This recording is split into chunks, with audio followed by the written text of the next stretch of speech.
Good evening, Dr. Via and Ms. Winget. I'm gonna get right into it.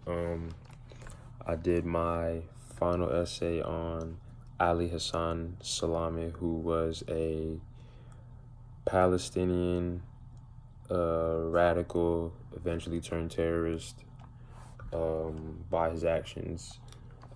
He was the chief of operations for Black September, which was a subgroup to Fatah, which was also known as the PLO, or the Palestinian Liberation Organization, and their main goal was to bring Arabs in the Middle East together to create a unified Palestine and Israel, but that failed.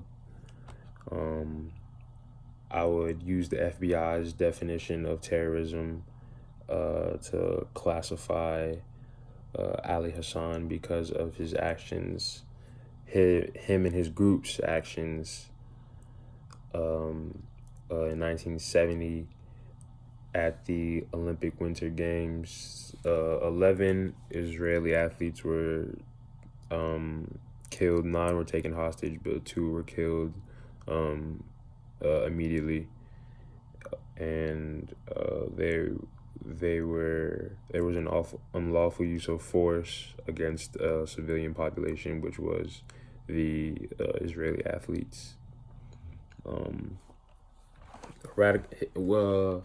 I think love was a factor in his radicalization process because when he was younger, before he was even a part of the PLO, before he pledged his allegiance to the PLO and became the chief of operations for Black September, 2 Fatah officials or founders came to his house and said that it was inconceivable that the son of Hassan Salama, his father, was not a part of the PLO, that he wasn't part of the revolution.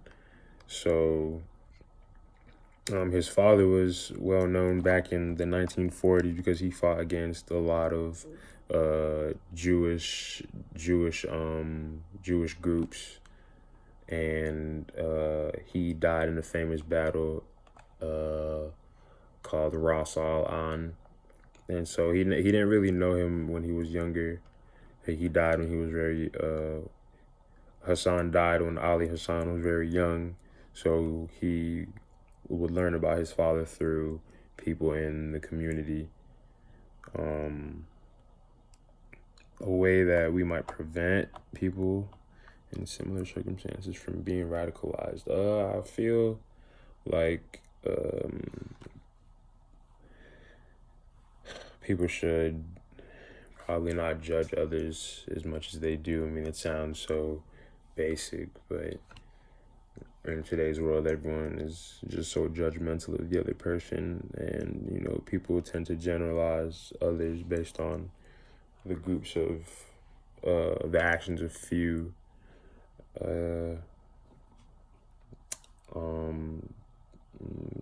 Today, everything's so centered around how you look, or where you live and what you wear and stuff like that. And if you're not a part of this group, or you don't look just like this or act like that, then you're not good enough to be with this certain group of people. And I don't think that's really fair. So